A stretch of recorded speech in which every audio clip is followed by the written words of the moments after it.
अस्सलाम वालेकुम स्टूडेंट्स। इस वीडियो में आज हम बात करेंगे कि कौन कौन सी ट्रिक्स हम यूज़ कर सकते हैं एमसीक्यूज़ पोर्शन को आंसर करने के लिए। मतलब हम गेस वर्क कैसे अच्छे से इंटेलिजेंटली यूज़ कर सकते हैं और हम मल्टीपल चॉइस क्वेश्चंस जो होते हैं उसे आंसर कर सकते हैं। तो सबसे पहली चीज़ हमें ये समझना है कि हमें गेस कब कब करना है। हम गैस तब करेंगे या तो नेगेटिव मार्किंग ना हो क्वेश्चन में। अगर फिर नेगेटिव मार्किंग है तो नंबर ऑफ ऑप्शंस जो दिए गए हैं क्वेश्चन में और नेगेटिव मार्क्स पर क्वेश्चन कितना है वो अगर लेस देन इक्वल टू 1 है तो हम नेगेटिव मार्क्स वाले क्वेश्चंस में गैस वर्क करेंगे, वरना हम नहीं करेंगे। इसे समझते हैं। लेट से हमारे पास 4 ऑप्शंस हैं और हर गलत आंसर पर 0.25 की नेगेटिव मार्किंग मिलेगी। तो इस केस में आ जाता है 1।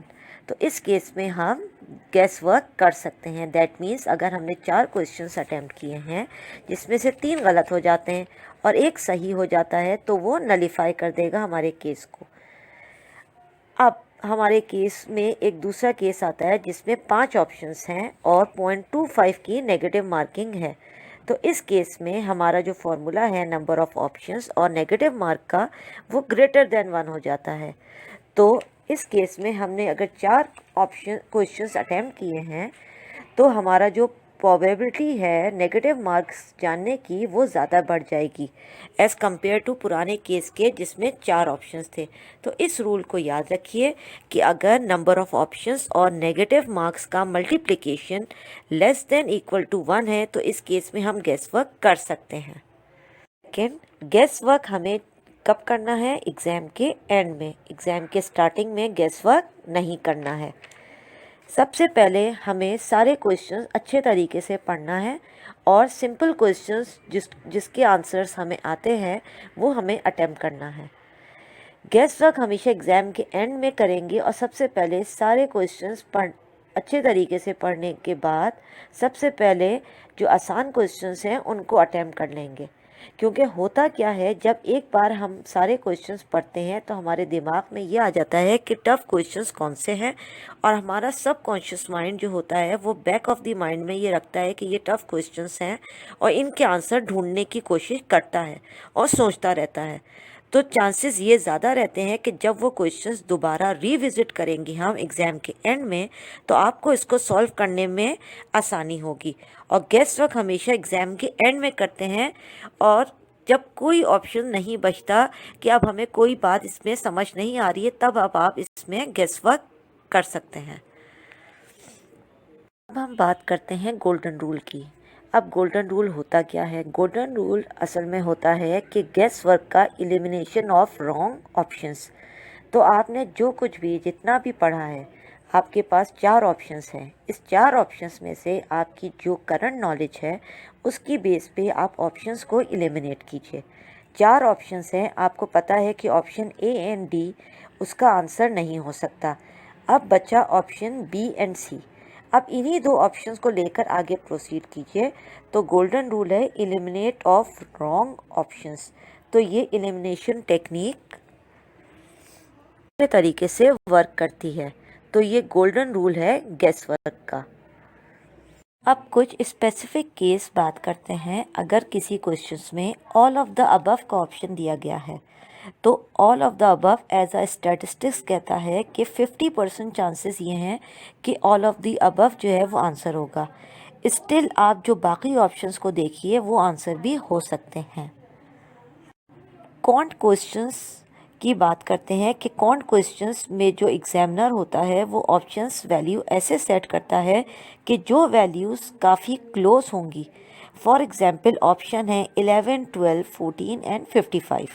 फॉर एग्जांपल तो ज़्यादा चांसेस है कि आंसर 11, 12 और 14 में से होगा जो आपस में जो है वो क्लोज है। 55 वाला ऑप्शन जो है वो नहीं हो सकता जो कि ऑड वन आउट है।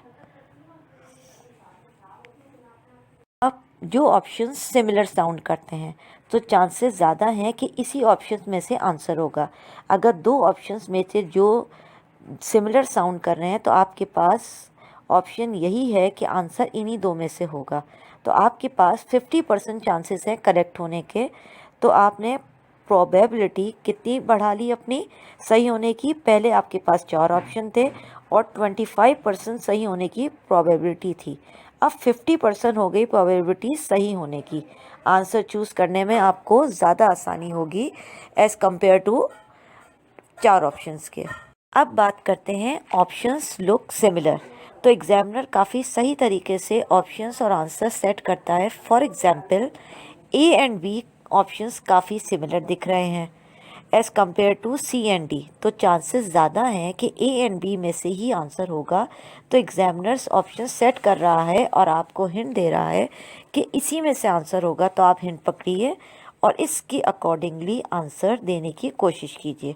आपको थोड़ा स्मार्ट वर्क करना होगा, हार्ड वर्क मत करिए।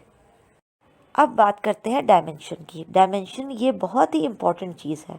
लेट्स से एक एग्जाम्पल लेकर चलते हैं कि आपके क्वेश्चन में अगर वॉल्यूम फाइंड करने को दी गई है, आप ऑप्शन में देखिए कि वॉल्यूम की डायमेंशन क्या है। वॉल्यूम की डायमेंशन क्यूब होना चाहिए। आप सारे ऑप्शन देखिए कि अगर उसमें मीटर क्यूब या सेंटीमीटर क्यूब जिसमें दिया हुआ है उसी में से आंसर होगा।